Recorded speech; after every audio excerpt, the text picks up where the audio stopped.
कसमकस परीक्षा उत्तीर्ण करने के पश्चात काउंसलिंग और अंत में इंटरव्यू सभी में मैंने अभूतपूर्व सफलता अर्जित की और मेरा चयन IIM कॉलेज अहमदाबाद में हो गया। मम्मी पापा बहुत खुश थे। घर में उत्साह का माहौल था। उस दिन सुबह बैंक जाने के लिए मैं घर से निकलने लगी तो मम्मी बोली, प्रिया तुम्हारे अहमदाबाद जाने में 15 दिन बचे हैं। अब अपनी जॉब से रिजाइन करके तुम्हें जाने की तैयारी शुरू कर देनी चाहिए।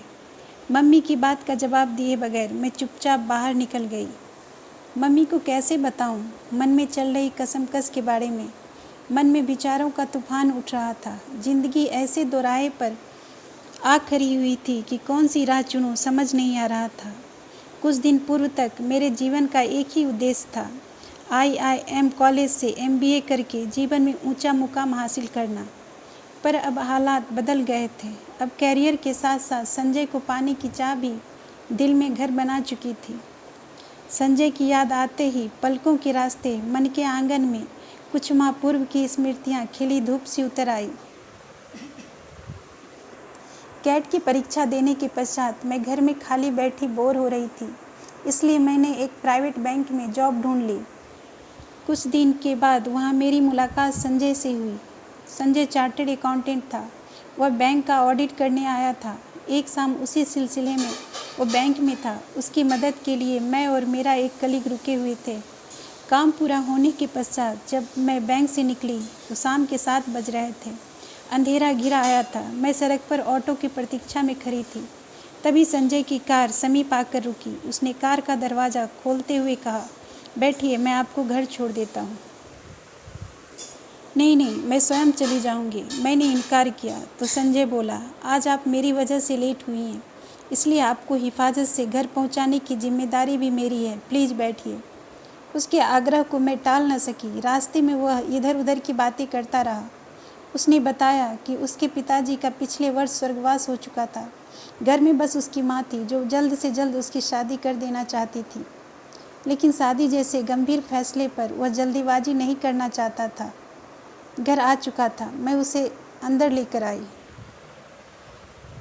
मम्मी पापा संजय से मिलकर प्रसन्न हुए। गरम गरम चाय कॉफ़ी के दौरान पापा की कई फाइनेंस संबंधी समस्याएं उसने मिनटों में सुलझा दी। संजय का ऑफिस बैंक के समीप था, इसलिए अक्सर उसका बैंक में आना जाना लगा रहता था। धीरे धीरे हम दोनों के बीच मित्रता होने लगी। हम अक्सर बाहर मिलने लगे। धीरे धीरे मुझे एहसास होने लगा कि संजय मुझे चाहने लगा है। एक दिन कॉफ़ी पीते हुए उसने कहा, प्रिया, हम दोनों की बहुत सी बातें एक दूसरे से मिलती हैं। हम दोनों की पसंद नापसंद, जीवन के प्रति हमारा नज़रिया, सभी कुछ मिलता है। सच पूछो तो मुझे ऐसी लड़की की तलाश थी जो व्यवहारिक, खूबसूरत और समझदार हो। क्या तुम जिंदगी भर साथ निभाने के लिए मेरा हाथ थामना पसंद करोगी? संजय मुझे पसंद था। उसकी इंटेलिजेंसी, लगन, ज़िंदगी में ऊंचाइयों की छूने की चाहत, सेंस ऑफ ह्यूमर, सभी कुछ मुझे भाता था। मैंने उसे अपनी स्वीकृति दे दी। परिधि लांघ कर सदियाँ बन गए। उस अनजानी खुशी को आंचल में समेटे मैं हवा में तैर रही थी कि तभी कैट की परीक्षा का परिणाम आ गया। मैं सफल रही। उसके पश्चात काउंसलिंग और इंटरव्यू के बाद मुझे IIM कॉलेज में एडमिशन मिल गया। मैंने यह खबर संजय को सुनाई। बधाई देते हुए वह गंभीर स्वर में बोला, प्रिया, अब समय आ गया है कि हम अपने संबंधों पर गंभीरतापूर्वक विचार कर लें। इधर मैं तुम्हारे घर वालों से हमारी शादी की बात करने की सोच रहा हूँ और तुम अहमदाबाद जाने की सोच रही हो। नहीं प्रिया, अब मैं तुमसे दूर नहीं रह पाऊँगा। यह क्या कह रहे हो तुम? मैं आश्चर्य से बोली। जिंदगी में यह मुकाम हासिल करने की मेरी बचपन से तमन्ना थी। इसके लिए मैंने दिन रात की मेहनत की। अब जबकि मंजिल मेरे सामने है तो मैं उससे कैसे मुंह मोड़ लूँ? सिर्फ 2 साल की तो बात है। 2 साल, इतना समय मैं तुम्हारे बिना कैसे रहूँगा? पहले तुम्हारा जो भी सपना रहा हो, पर अब तुम्हारी प्राथमिकता शादी होनी चाहिए। प्रिया, शादी के बाद भी तुम MBA कर सकती हो। IIM कॉलेज से न सही, मुंबई के किसी अच्छे कॉलेज से। लेकिन संजय, प्लीज़ प्रिया, हम दोनों के प्यार की खातिर तुम्हें मेरी बात माननी ही पड़ेगी। उसी दिन से मेरे मन में कसमकस चल रही थी। मम्मी पापा से भी मैं बात करने की हिम्मत नहीं जुटा पाई थी, लेकिन परिस्थितियों का सामना तो करना ही था। उस शाम घर पहुंचकर मैंने मम्मी से कहा, मम्मी मैं अहमदाबाद नहीं जाऊंगी।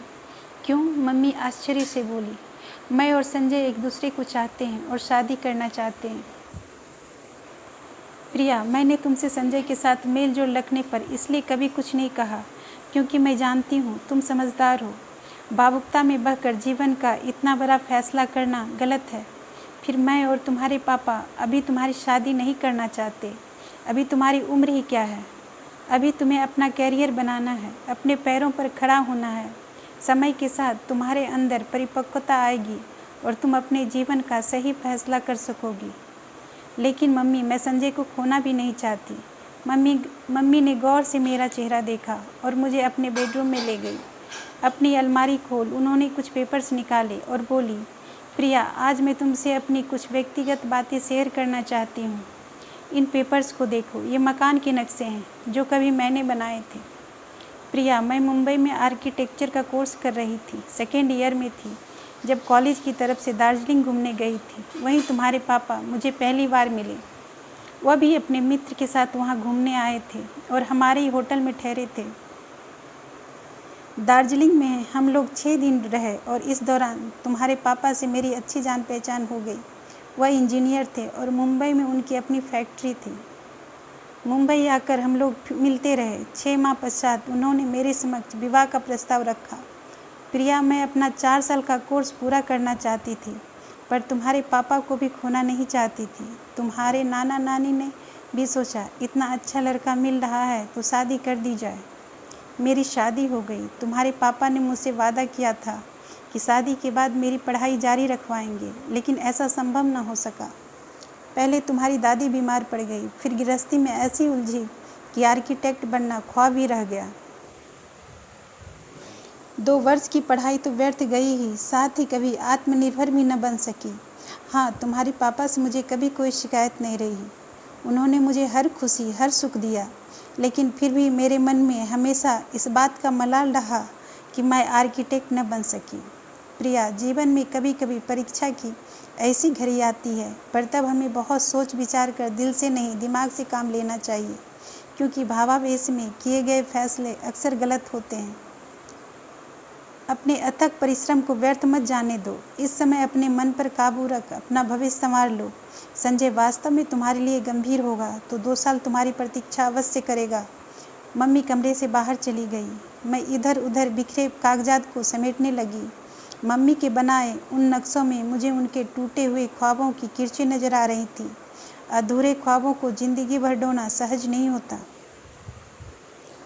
सारी ज़िंदगी मैंने मम्मी के होठों पर मुस्कान देखी थी, पर आज मुझे उस मुस्कान के पीछे छिपी कसक भी नज़र आ रही थी। आज यदि इतिहास स्वयं को दोहराता है तो संभव है कल को मेरे मन में भी ऐसी ही वेदना छिपी होगी। मम्मी ने मेरी कसमकस को दूर कर दिया। अब मैंने फैसला कर लिया कि मैं अहमदाबाद आगे की पढ़ाई के लिए जाऊंगी। अगले दिन मैंने संजय से कहा, देखो संजय, मुझे गलत मत समझना।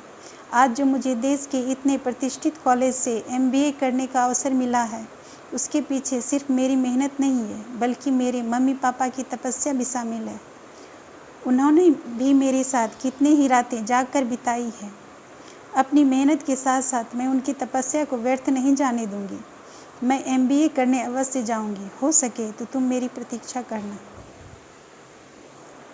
10 दिन बाद अहमदाबाद जाते हुए एयरपोर्ट पर मम्मी पापा मुझे छोड़ने आए थे।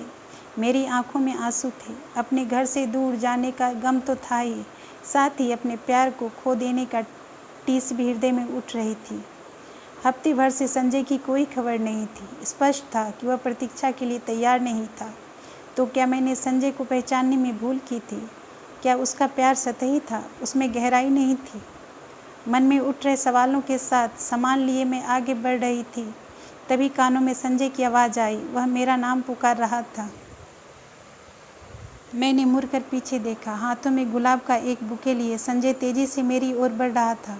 करीब आकर वह बोला, सॉरी प्रिया, इतने दिनों से ना तो तुमसे मिला और ना फ़ोन किया। दरअसल मेरा एक छोटा सा एक्सीडेंट हो गया था। मैंने कुछ कहना चाहा तो उसने रोक दिया। कुछ मत कहो प्रिया, बस सुनो। मैं तुम्हारी 2 साल तक प्रतीक्षा करूँगा। मैं तुमसे ही शादी करूँगा। खुशी से मेरी आंखों से आंसू बहने लगे। मैंने कृतज्ञतापूर्ण नज़रों से मम्मी की ओर देखा। उनके सही मार्गदर्शन की वजह से ही मुझे खुशी के ये अनमोल पल प्राप्त हुए थे। दिल में पूर्णता का एहसास लिए मैं अपनी मंजिल की ओर बढ़ गई।